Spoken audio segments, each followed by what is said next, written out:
नाही, मी पंढरपुरात दर्शन घ्यायला आलो आणि एवढ्या पवित्र ठिकाणी येऊन संजय राऊतांसारख्या माणसाचं नाव घेणं हे मनाला कुठेतरी पटत नाही. त्यांना कसं बरं वाटलं. महायुती निवडून येते ते आता लीलावतीमध्ये जायच्या तयारीत असतात. लीलावती हॉस्पिटलला फोन देखील केला असेल की 48 तासात मी येतोय, एक वेळ ठेवा, म्हणून त्यांच्याकडे दुसरी काय अपेक्षा नाही.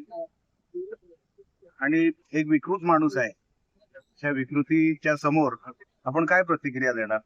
म्हणून त्यांना त्यांचं काम करू द्या किंवा त्यांना जे काय करायचं ते बोलू द्या. मी त्यांची दखल द्यायचं सोडून दिलंय.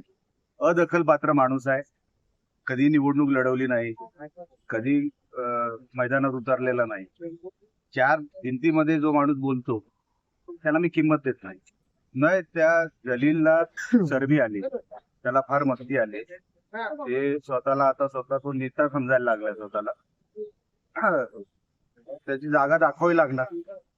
आता जर अशी नाटकं करत राहिला जलील तर लवकरच बंदोबस्त होणार त्याचा. आणि नको ते काम त्याने उद्योग करायचे नाही. पत्रकारांचं प्रोफेशन आहे, प्रश्न विचारणं हा त्यांच्या प्रोफेशनचा एक भाग आहे. मग तो कसलाही प्रश्न असू दे, तुम्हाला आवडत नसेल तुम्ही उठून निघून जा, नो कमेंट म्हणा.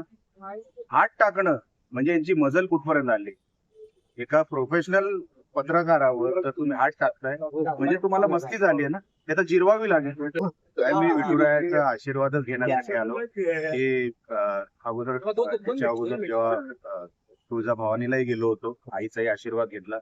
आणि देवाची कृपा राहू दे महाराष्ट्रावर, आणि निवडणुका येतील जातील पण चांगल्या वातावरणामध्ये महाराष्ट्र नांदू दे, एवढंच प्रार्थना आहे. बाकी देवाचा आशीर्वाद नेहमी आमच्या राणे कुटुंबावर राहिलेला आहे. अनेक पदं आम्हाला घराला मिळाली, म्हणून वेगळं काय पद मागायला इकडे आलेलो नाही. निवडणूक लढवलेली आहे, यश हवंय, देवाचा आशीर्वाद असेल मोठ्या मताधिक्याने नक्की निवडून येईल. आणि जनतेची साथ प्रतिसाद हे दोन्ही माझ्या बरोबर होतं. आणि मला विश्वास आहे यावेळेला नक्की आमदार म्हणून तर मी निवडून येईनच, पण महायुतीचं पण सरकार येईल. तर बघू. बघा, समोरचा कसा आहे ना तसा मी असतो. तुम्ही प्रेमाने वागताय, आपण पण प्रेमाने. पण जर वेडं वाकडं कोण वागलं तर मग आपण जे काय करायचं ते करतो. मग त्याच्यामध्ये तडजोड नाही.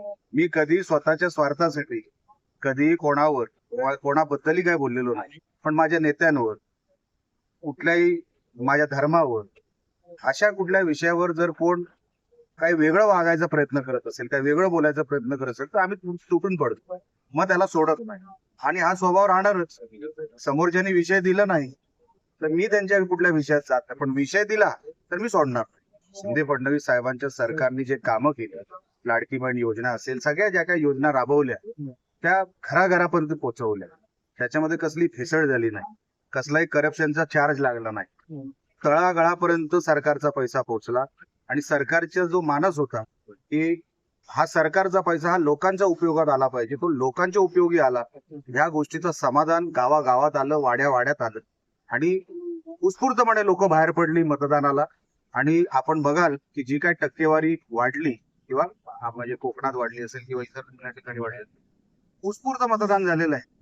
आणि म्हणून हे जे तुम्हाला एक्झिट पोल जे दिसत आहेत ना, ते पारदर्शक सरकार देऊ शकले आपले महायुतीचं सरकार, आमचे नेते. आणि म्हणून हे एक्झिट पोलचे रिझल्ट, कारण का लोक बोलकी झाली की आम्हाला फायदा झाला, घराघरात पैसे आले.